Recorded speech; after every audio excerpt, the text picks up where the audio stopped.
Chapter 7. The Stone-Cold Killer. I got ample confirmation of Kleiner's complete indifference to irony when I mentioned the angel. He looked up at me sharply and blinked. Then, in case I hadn't found that amusing and ironic enough, he did it some more.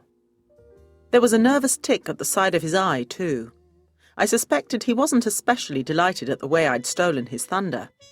I was unrepentant. I think he'd stolen more than that in his time.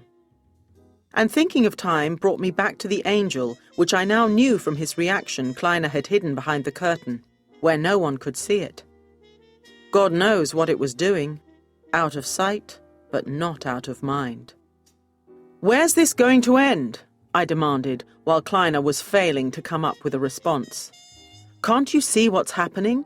The process is speeding up. It's taking more energy as it gets stronger, and the stronger the angel gets, the more energy it takes, which accelerates things still further. How long before she's strong enough to escape?" "You know nothing," Kleiner spat, and I used the word accurately.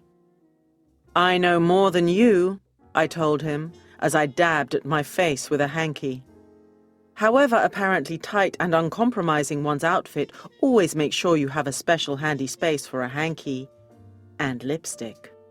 "So what if you do?" "Well, if I know more than you and I know nothing, then I suppose you know less than nothing. Is that right?" He didn't seem very interested in the mathematics of it. Instead, he wobbled over to the curtain and yanked it aside. I think even Kleiner was surprised by what he revealed. The angel was leaning forward, its chipped wings swept back as if it was moving at incredible speed. Its gnarled, clawed hands stretched out in front like the talons of an eagle reaching for its prey. The stone face was weathered and lined, but twisted into a hideous snarl of anger, rage, and hunger. "I am guessing," I said in my best told-you-so voice, "that it's repairing itself. That's what it does with all the energy. The potential life it rips away from your victims, and I do mean victims." "Not another word out of you, Miss Blabbermouth."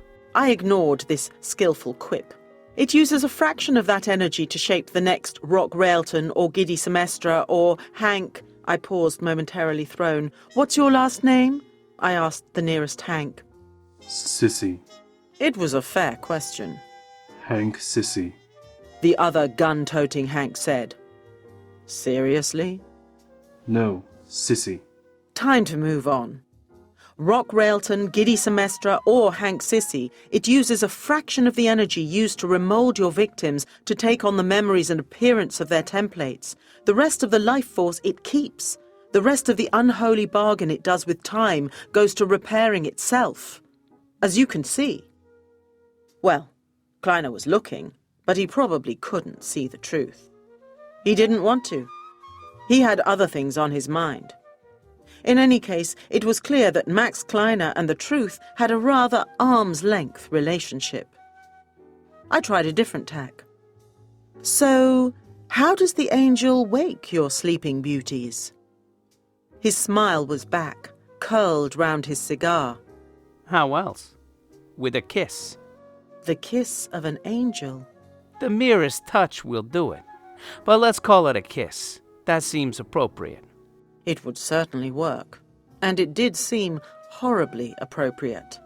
Horrible because it still looked like I was in line for the lips of death treatment myself.